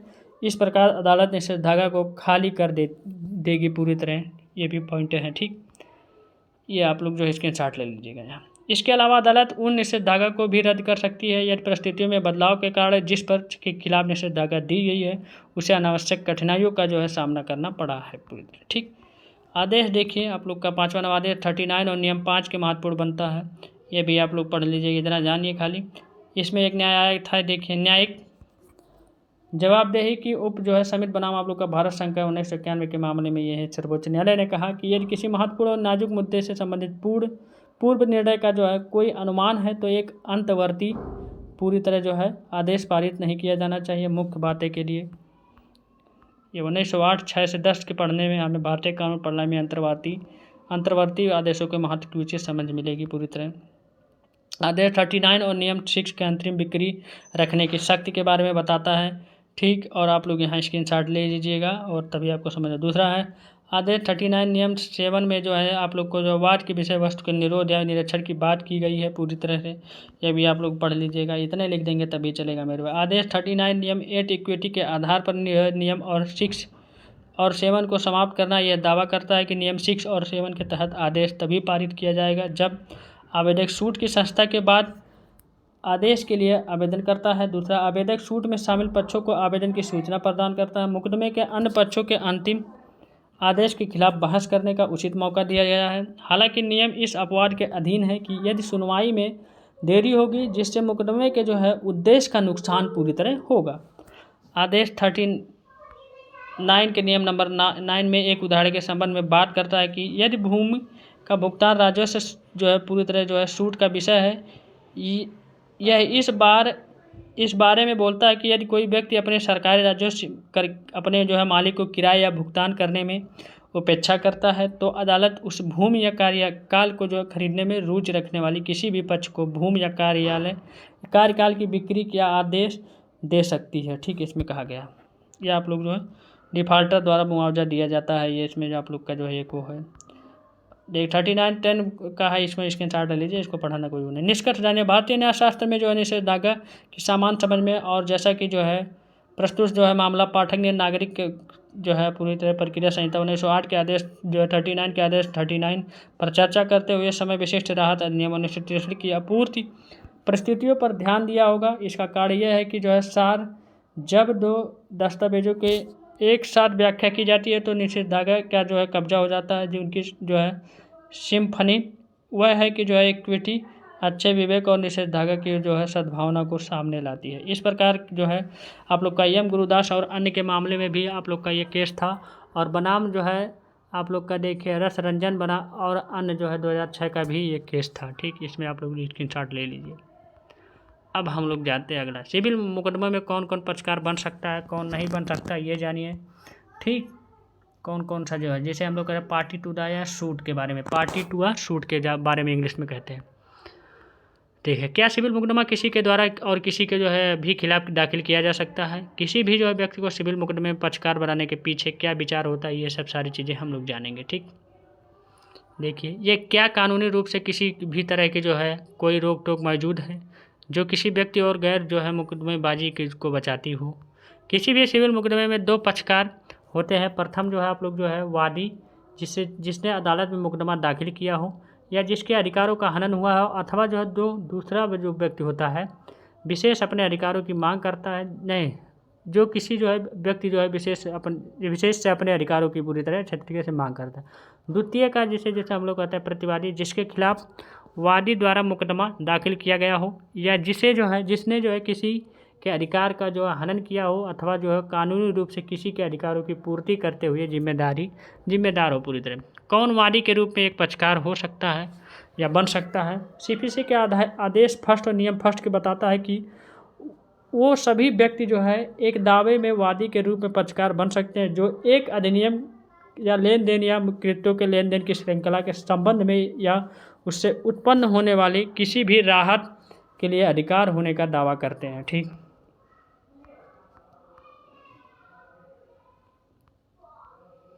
ये चीज़ वही चीज़ है।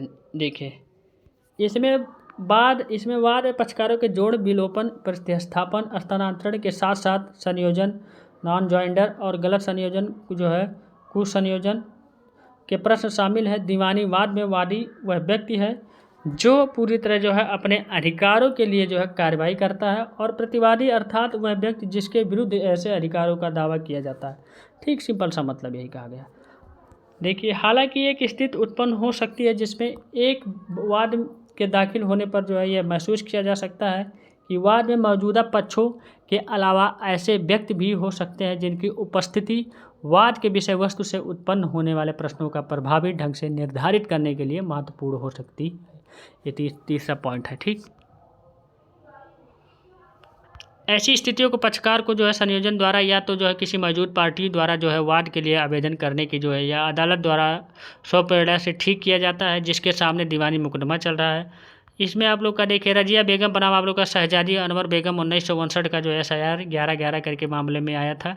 इस मामले की जो है पूरी वो थी, आप लोग स्क्रीनशॉट लीजिए। सुप्रीम कोर्ट द्वारा ये मामला था, तो आप लोग पढ़ लीजिएगा। ठीक, यहाँ पढ़ाने वाले नहीं हैं हम। पक्षकारों का ऐसा संयोजन अदालत की प्रारंभिक, ये भी आप लोग जो है लिख लीजिए, नोट डाउन कर ले। पक्षकारों के जोड़ने या हटाने संबंधी अदालत की शक्तियाँ होती है। CPC की धारा जो है 10 के जो है नियम नंबर 2 के जो है किसी भी अदालत को जो है एक बाद में पक्षकार जोड़ने अथवा जो हटाने की शक्ति प्रदान करता है, किंतु जो है इस प्रकार पर जो है प्रदत्त शक्तियों का प्रयोग करते समय अदालत को 2 बिंदु ध्यान में रखने चाहिए। नंबर फर्स्ट है, वादी अपने हित को जो है अच्छा न्यायाधीश है और इसलिए यह वादी पर जो है एक अपने प्रतिद्वंदी को चुने जिससे राहत का दावा किया जाए। आमतौर पर अदालत को वादी को उस जो है व्यक्ति के खिलाफ जो है पूरी तरह जो है लड़ने के लिए मजबूर नहीं करना चाहिए और जिससे वह लड़ना है नहीं चाहता और जिससे जो है वह राहत का दावा नहीं करता है। तथा दूसरा नंबर, यदि अदालत असंतुष्ट है तो वादी की इच्छा के बावजूद पक्षकारों के बीच सभी विवादों को जो है प्रभावी ढंग से और पूरी तरह जो है निर्णय लेने के लिए किसी विशेष व्यक्ति की उपस्थिति आवश्यक है, तो अदालत शक्ति का प्रयोग कर सकती है और एक व्यक्ति को दावे में जो है एक पक्षकार के रूप में शामिल हो सकती है। सुप्रीम कोर्ट द्वारा जो है आप लोग का एक केस था, जो कि गुरमीत सिंह भाटिया बनाम आप लोग का किरण क्रांति जो है रॉबिन्सन और अन्य सिविल अपील करके जो है 55, 52 और 2019 के मामले में कहा गया पूरी तरह जो है इसके विरुद्ध पक्षकार थे। इसका जो है आप लोग स्क्रीनशॉट लीजिए, इसको पढ़ लीजिएगा क्या कह रहा है क्या नहीं। बस मैं केस लॉ के बारे में बता। आवश्यक पक्षकार उपस्थित पक्षकार क्या होते हैं ये भी आप लोग जान लीजिए। तो किसी भी दावे में पक्षकारों की भूमिका के आधार पर उनको 2 भागों में विभाजित किया जाता है। नंबर फर्स्ट, आवश्यक पक्षकार। नंबर 2, उचित पक्षकार। ठीक, एक व्यक्ति एक आवश्यक पक्षकार होता है और जब उसकी अनुपस्थिति में वाद में मांगी गई राहत प्रदान नहीं की जा सकती है तो एक अनावश्यक पार्टी वह है जिसके खिलाफ राहत मांगी गई है और जिसके बिना कोई प्रभावी आदेश पारित नहीं किया जा सकता। जबकि उचित पक्षकार वो है जिनकी उपस्थिति में जो है वाद शामिल मामलों पर जो है पूरी तरह से जो है निर्णय लेने की दृष्टि से आवश्यक हो सकती है। ठीक, अगला देखिए, इसमें केस था कस्तूरी बनाम आप लोग का देखिए उयम्मम रूमल बनाम आप लोग का 2005 और देखिए SSC पूरी तरह और 733 के मामले में एक आ गया। ये भी आप लोग जो स्क्रीनशॉट ले लीजिए इसका मेरे भाई, इसको पढ़ लीजिएगा, नहीं तो वीडियो काफ़ी बड़ा हो जाएगा और आप लोग को भी दिक्कत होगी। इसमें केसला ही लिख करके चले आएंगे तो कोई दिक्कत नहीं है, ये भी स्क्रीनशॉट ले लीजिए। ठीक, सुप्रीम कोर्ट देखिए ने रमेश हीरानंद जो कुंदन नाम बनाम नगर निगम के ग्रेटर मामले 1992 में भी पूरी तरह के मामले में ये सब सारी चीज़ें कही थी।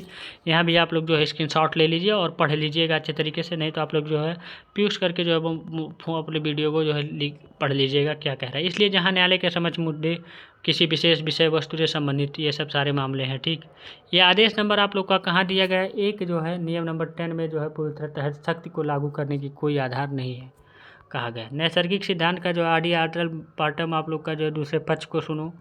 CPC के जो है आदेश फर्स्ट और जो नियम 9 के जो है पूरी तरह दिया गया, ये भी स्क्रीनशॉट ले लीजिए मेरे भाई। JS यादव बनाम आप लोग का उत्तर प्रदेश 2011 का मामला है, 570 जो है ये मामला है। पक्षकारों के संयोजक और जो है कुसंयोजन की स्थिति है, जहाँ एक व्यक्ति जो वाद के लिए जो है आवश्यक या उचित पक्षकार है वाद में पक्ष के लिए शामिल नहीं है हुआ है, तो असंयोजन का मामला जो है पूरी तरह इसके विपरीत या यदि 2 या 2 अधिक व्यक्तियों को क्रम से आदेश, एक नियम 1 और 3 के उल्लंघन में पूरी तरह जो है वाद में वादी या प्रतिवादी के रूप में शामिल किया जाता है और वे ना तो आवश्यक हैं और ना ही उचित पक्ष के जो है, तो पार्टियों के जो है कुसंयोजन का मामला पूरी तरह दायर होता है। ठीक, सुप्रीम कोर्ट के जो है 85 बनाम आप लोग का बनाम जो है रतन लाल जो 1990 का ये मामला है जो है आप लोग का सुप्रीम कोर्ट जो है 42 के मामले में निर्धारित किया गया था। इसमें भी आप लोग जो है अच्छे तरीके से ले लीजिए स्क्रीनशॉट और पढ़ लीजिएगा थोड़े भाई मेरे भाई।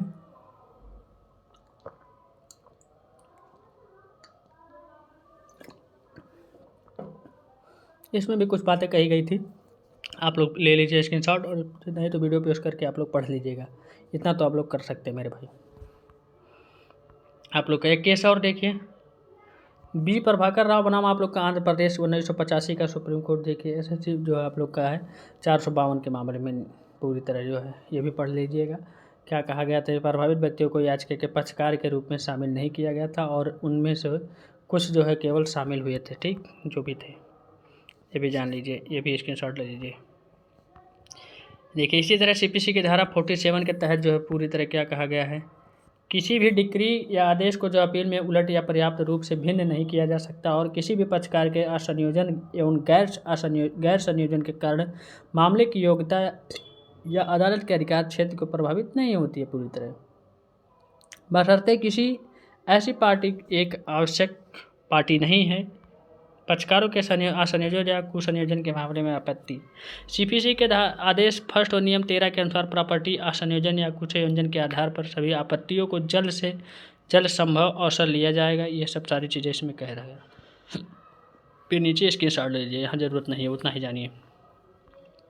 सुप्रीम कोर्ट का देखिए, कनक करथममाल कर बनाम आप लोग का BS जो है लोना नाथ जो है मुदलियार का यार 1965 सुप्रीम कोर्ट में 271, एक नाम है, ये तो याद ही नहीं होगा आपको, ये भी इसके शॉर्ट ले लीजिएगा, यहाँ आप लोग को ज़रूरत पड़ेगी, नहीं तो वीडियो पे यूज़ करके पढ़ लें। आदेश फर्स्ट के और नियम 10 के वैधानिक अपवाद देखिए, कुछ जो है विशेष कानून है जो स्पष्ट रूप से प्रदान करते हैं कि जो उस विशेष कानून के तहत दायर कार्रवाई मुकदमे में पक्षकार के जो है रूप में कौन से व्यक्ति बनाए जाने हैं। उदाहरण के लिए जनप्रतिनिधि अधिनियम 1951 की धारा 82 के तहत प्रावधान उन व्यक्तियों को स्पष्ट करते हैं जिन्हें एक चुनाव याचिका में पक्षकार बनाया जाना चाहिए।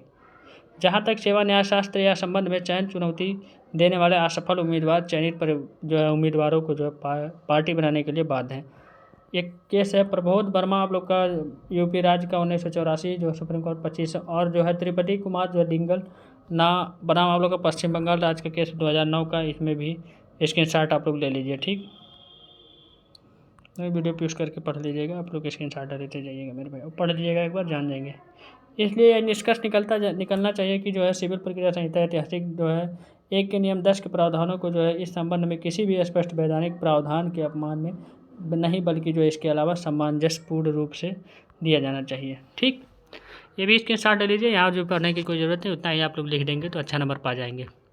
पार्टियों का राष्ट्रीय स्थान देख लीजिए, ये भी स्क्रीनशॉट ले लीजिए मेरे भाई, यहाँ भी कुछ पढ़ने की ज़रूरत नहीं है। 10 प्राथमिक उद्देश्य कार्यवाही, ये सब सारी चीज़ें दिए गए हैं। देखिए खारिज भट्ट बनाम अहमददार AIR 1960 का मामला है, जम्मू कश्मीर का ये मामला, निष्कर्ष जान लीजिए आप लोग, ये इंपॉर्टेंट है।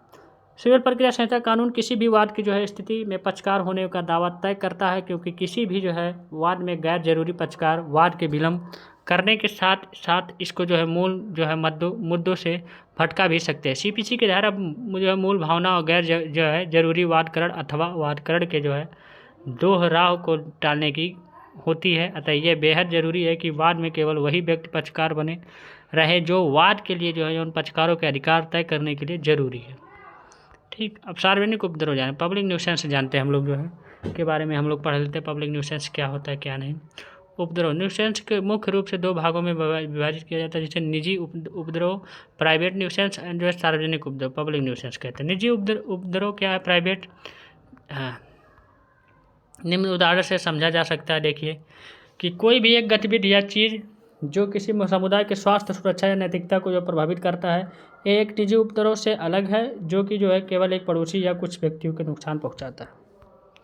उदाहरण के लिए देखिए, एक कारखाना जो हानिकारक धुएं के बादलों को कारखाने से बाहर निकाल देता है, और एक सार्वजनिक उपद्रव है लेकिन वो सुबह 3 बजे ड्रम बजाना या निजी उपद्रव है, केवल जो है तत्काल पड़ोसियों को जो है परेशान करता है। एक सार्वजनिक उपद्रव जनता के जो है साथ एक वर्ग के रूप में हस्तक्षेप करता है, ना कि केवल एक व्यक्ति या नागरिक के रूप में, समूह के रूप में होता है, ठीक। सार्वजनिक उपद्रव से नुकसान पहुंचाने वाली जो है निजी नागरिक के लिए कोई नागरिक उपाय मौजूद नहीं है, भले ही उसका नुकसान दूसरों के नुकसान से अधिक हो जाता है। एक आपराधिक मुकदमा विशेष उपाय है। हालांकि अगर व्यक्ति को नुकसान होता है तो जो भी नुकसान होगा आम जनता या पीड़ित से भिन्न होता है।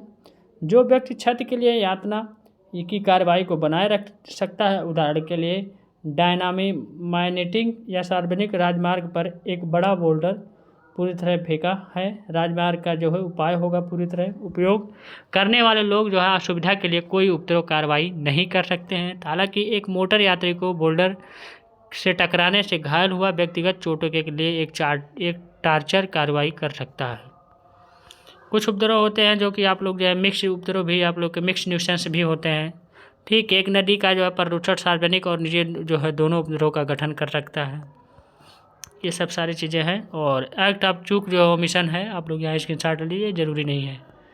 हाँ, IBC की जो है धारा जान लीजिए, जो है 12 के में परिभाषित किया गया कि सार्वजनिक शब्द में जनता या किसी भी समुदाय का कोई भी वर्ग शामिल है और एक वर्ग समुदाय जो एक विशेष इलाके का निवास करता है सार्वजनिक शब्द के भीतर आ सकता। उपद्रव पर कोई जो है सार्वभौमिक रूप से स्वीकार परिभाषा नहीं है। ठीक, उपद्रव की आधुनिक परिभाषाएं जो है आर्चबाल्ड 2005 में पाई जाती है, जिसमें सार्वजनिक उपद्रव निम्न प्रकार से परिभाषित किया गया है। जानिए, एक व्यक्ति सार्वजनिक उपद्रव जिसे आम उपद्रव के रूप में जाना जाता है के लिए दोषी है तो कानून द्वारा वारंट नहीं करता है। और खा नंबर है आप लोग का, यदि जो है पूरी तरह जो है कानून कर्तव्य को जो है तब निर्वहन नहीं किया जाता है जब जो है जीवन, स्वास्थ्य, संपत्ति, नैतिकता या जनता के आराम सभी मुहिम के विषयों में आम अधिकारों का या प्रयोग या आनंद से जनता को बाधित करने के लिए कार्य, एक्ट या चूक और मिशन का प्रभाव खतरे में पड़ता है पूरी तरह।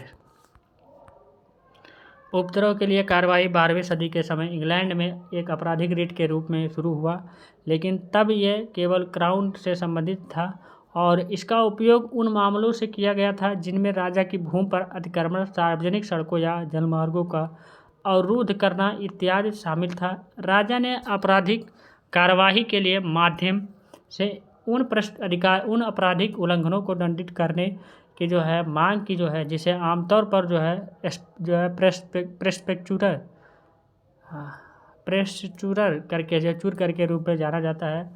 और समय के जो है साथ सार्वजनिक उपद्रव के रूप में जो है शुरू की गई गतिविधियों में सार्वजनिक धन का जो है पूरी तरह जो है गबन करने के लिए या लेकर के जो है राजमार्ग के जो है बगल में जानवरों का शव रखने तक जो है घर दरवाजे पर जो है कटे फटे शवों को रखने और सड़े हुए मांस को बेचने, ये सब सारी चीज़ें होते थे। ठीक, अब आगे देखिए, आप लोग का केस है वो पढ़ना नहीं है। अटॉर्नी जनरल बनाम आप लोग का PIB के आप लोग का जो है क्वेरीज लिमिटेड का जो है केस है, इस केस को आप लोग सही तरीके से पढ़ लीजिएगा क्या कह रहा है, स्क्रीनशॉट ले लीजिए। अपने जो है फैसले में रोमर LJ यह निष्कर्ष निकाला कि क्या है निष्कर्ष, जानिए आप लोग इसको पढ़ लीजिएगा। यहाँ भी कुछ जो है पढ़ाने की कोई ज़रूरत नहीं है, जो इसमें कुछ समझाने की ज़रूरत ही नहीं, आप लोग इसको खाली रीड कर लीजिए मेरे भाई, तो आप लोग को समझ में आ जाएगी। डेनिंग LJ निम्न कथन पर सहमत हुए। देखिए, यह सार्वजनिक उपद्रव एक ऐसा उपद्रव है जो अपनी सीमा में इतना व्यापक है कि इसके प्रभाव में इतना जो है अंधाधुंध है कि एक व्यक्ति से यह अपेक्षा करना उचित नहीं होगा कि जो है अपनी जिम्मेदारी पर कार्रवाई करने के लिए उस पर रोक लगा दे, लेकिन इसे बड़े पैमाने पर जो है समुदाय की जिम्मेदारी पर लिया जाना चाहिए। देखिए, धारा 268 के सार्वजनिक उपद्रव के कर्ता को परिभाषित करती है। देखिए, कोई कार्य करता है या अवैध चूक का दोषी होता है जो कि किसी भी आम चोट का कारण बनता है। देखिए, खतरा या जनता सामान्य रूप से लोगों के जो है झुंझलाहट को आसपास के क्षेत्रों में संपत्ति पर कब्जा करने के लिए या आगे उन व्यक्तियों को चोट बाधा खतरे से झुंझलाहट का कारण बनता है। पूरी तरह से इसका सार्वजनिक अधिकार का उपयोग करने का कोई असर पूरी तरह नहीं पड़ता है। ठीक, हो सकता है ये भी आप लोग इसके साथ ले लीजिए, इसमें कुछ नहीं है मेरे भाई।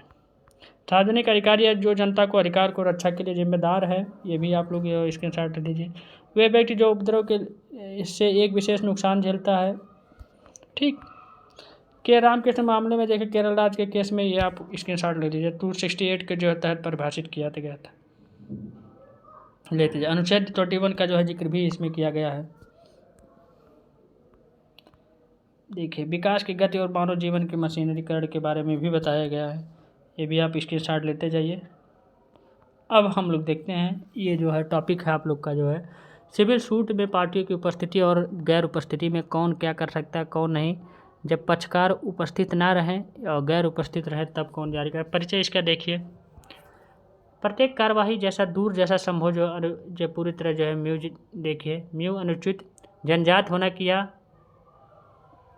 पर में थे। उपस्थिति का दलों जैसा एक जो है आम सिद्धांत का कानून, आदेश 9वीं कोड का सिविल प्रक्रिया संहिता बताती है कि द कानून विषय जो है में उपस्थित पार्टियों को के अलावा भी पार्टियों की अनुपस्थिति में परिणाम है पूरी तरह।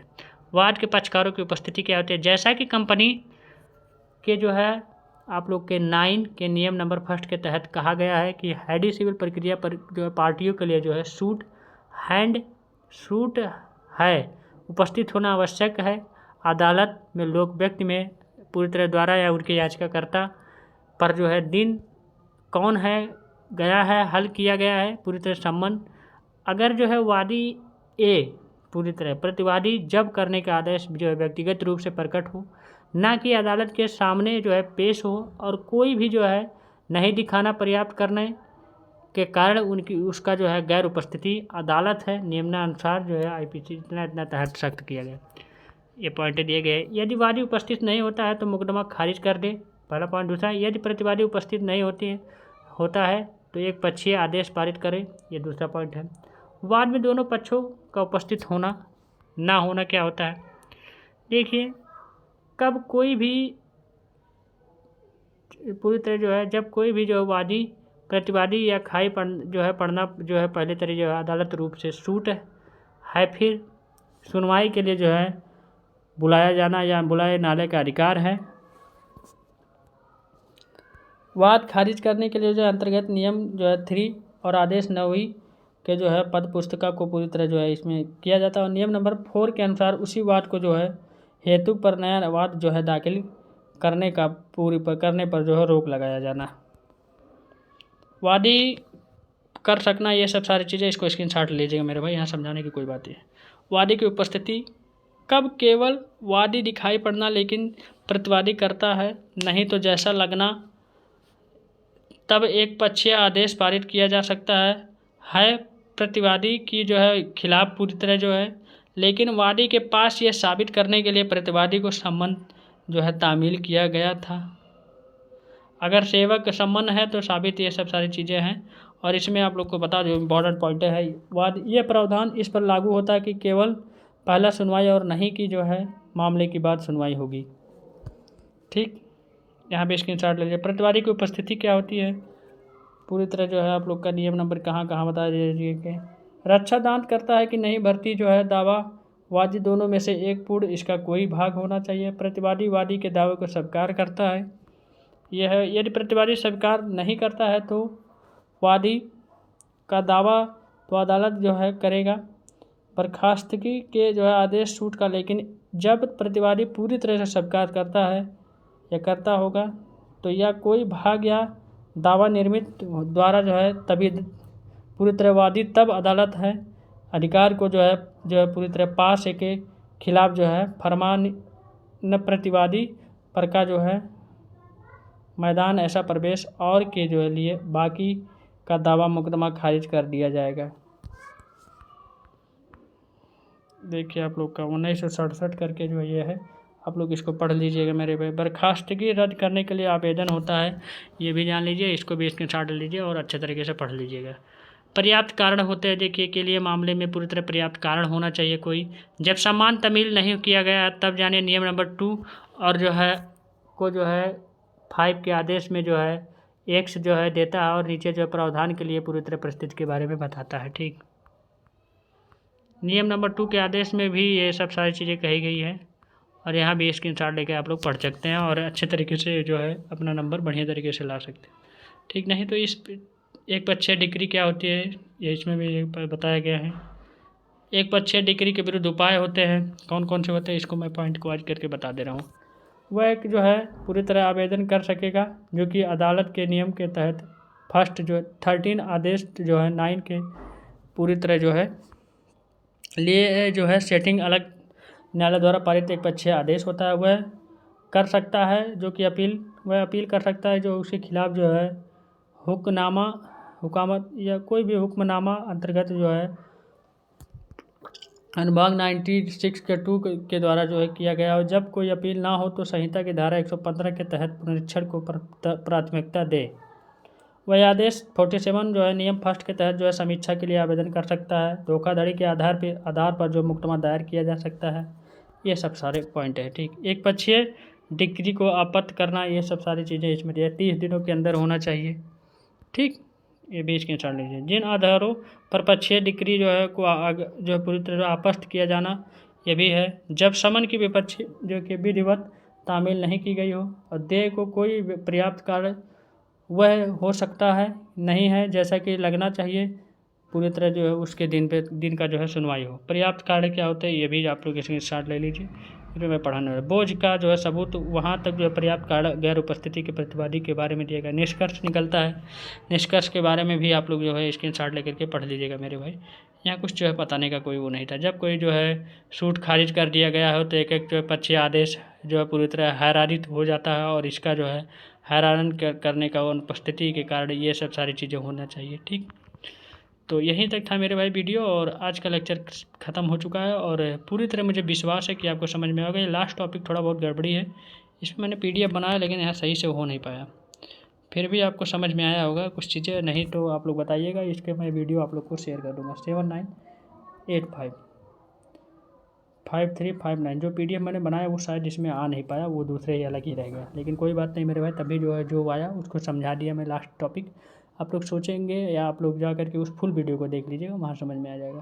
तो thank you, tata, take care, bye bye, best of luck. और आप लोग मिलेंगे नेक्स्ट वीडियो में नेक्स्ट पार्ट के साथ। अब CRPC के लिए हो जाइए तैयार और अगले पेपर के लिए अब CRPC है, पहले इस पेपर को दीजिए, इसे अच्छे तरीके से आप लोग एक पूरी तरह मुझे विश्वास है मेरे भाई करके आएंगे। ठीक, थैंक यू।